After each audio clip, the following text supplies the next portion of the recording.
Do you know what's going on right now? It is probably the best time for modding in video games ever. We have mods with modding tools, support from game companies on PC. Nexus Mods just announced a way for mod authors to start getting some amount of money back. And even beyond all of that, mods are coming to consoles. Bethesda pioneered this recently. Well, in today's video, I basically want to show you guys some upcoming mods, things that are currently being worked on by different members of the community. You can find links to everything I'm about to show you down below. But with all that being said, let's just jump straight into it.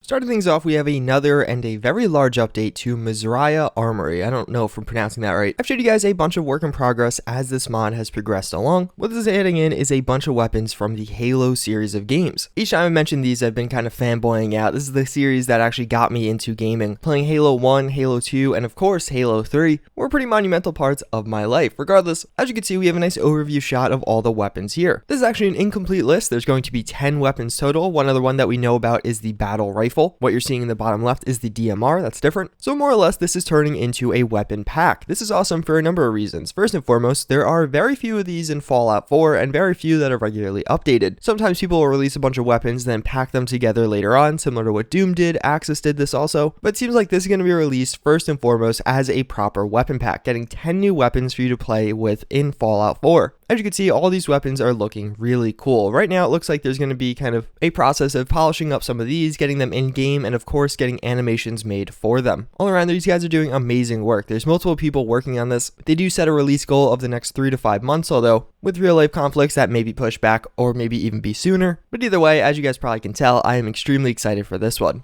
So we have further updates and some actual in-game screenshots of the post-nuclear outfit. This is a new outfit mod coming from Newermind43. He's made a ton of cool stuff in the past, and as you can see, it's gonna kind of be a post-apocalyptic feeling outfit. Looks like something you'd see in like a Mad Max movie or something like that. I personally like it. I like some of those different accessories. I hope those come with the outfit. Those gloves especially, I think really add a nice touch, as well as that kind of mask. But even just in general, I think the outfit is looking pretty cool. It may not be for everyone. I don't think there's going to be a way to cover the stomach, so that'll probably alienate some people that aren't going for that look, but either way, definitely looking like a pretty cool and interesting one. I'm excited to see what kind of accessories and other options are configurable once it gets released. So this one's pretty interesting. This is basically going to be a concept for werewolves in Fallout 4. It is only an idea right now. What he's done is basically taken this werewolf model and rigged it onto a Deathclaw, so it's going to work exactly like a Deathclaw would right now. This is one of the few mod authors out there that's actually released another creature mod for Fallout 4. Those are very few and far between, and his Night Striker mod is one of the better ones out there. It seems like right now he is more toying with the idea. He has this concept in mind, and whether or not he'll actually go forward with it is up in the air. Personally, I think he should. Like he mentions in his post, there's very few creature mods for Fallout 4. I feel like it's one area that's really lacking. And although werewolves aren't necessarily the most lore friendly, there's definitely some room for implementation there. I mean, you can make the argument that maybe regular wolves got mutated and turned into these things. It'd be cool to see different variants of these, like mutated variants, ghoul variants, things like that. But either way, it looks really cool. It's something I would love to have in my game, even if it was just like this. And I imagine a lot of you guys would also.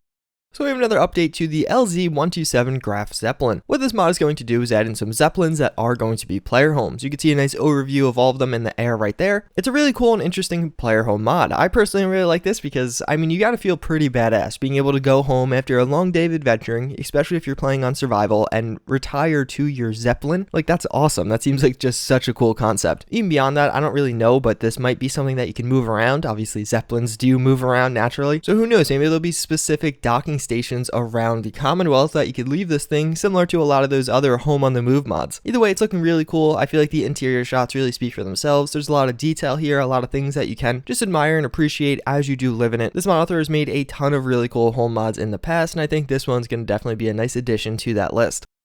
So we have a new work in progress mod by Tombajamba. He recently came back to modding after kind of releasing a bunch of mods at the start of Fallout 4's modding scene. Either way, this is looking pretty cool. As you could see, it is called the Survivalist Outfit. He really says how he fell in love with this one. He wanted to share it with everyone. I really like this. It looks like something that's very Raider. It looks like something that will fit naturally and organically in the Commonwealth. The previous armor he was working on actually had a cool quest associated with it. I really loved what he did with that. It was simple and short, but it made that so much more memorable to the point where I'm thinking about it right now and remembering my experience of getting that armor. If he does something similar with this, or maybe adds in a mini raider gang somewhere you could kind of stumble upon them, I think that'd be really awesome. It'd really add an extra layer to this armor. Maybe put this one on the raider boss since he cares about it so much, make it a real challenge to get and feel like a real reward after you get it. Either way, looking really badass, definitely fitting into the natural game. It honestly could have been something that appeared in vanilla Fallout 4 and I wouldn't know any better. Well, I mean I would because I played the game, but if I didn't play the game, And last but not least, to conclude things, we actually have another update to the winter overhaul. I've showed you guys this a few times. It's a work in progress mod, basically overhauling the Commonwealth, making it winter in the region. There's a few mods that add in snow and change some of the trees, but I feel like this mod really takes it to the next level. It's adding things like frost and a lot of other details to houses and other buildings. I really like that. I feel like it really does a great job at making the Commonwealth look like a proper winter, like things are freezing over. I really do feel like the images speak for themselves here. This time we actually see a lot of the other parts of the Commonwealth. In the past, he's been focusing really closely on that Red Rocket Concord region. Now it really seems like he's branching out and showing us some of the other areas, and it looks good. I was actually thinking about making a winter video, but I'm specifically waiting for this mod to release because I don't think any of the mods right now come even close to it. He also mentions how he's going to be releasing a beta version shortly, so that's something to look forward to. As always, I thank you guys for watching. I do hope you enjoyed this video. Let me know in the comments down below, out of all of the mods I did show you, which is your favorite. Personally, that Halo Armory for me, or Misriah, however you pronounce it, Armory. I love the Halo games. I'm really excited to see that and get to experience it in game, and honestly it looks really high quality. It's getting custom animations by Haru, as well as it seems like the team of people behind it are quite experienced and kind of passionate about it. They also seem like Halo fans, which really just makes me even more hyped than I was previously. As always, again, thank you for watching. I hope you enjoyed, and I hope to see you all next time. Later.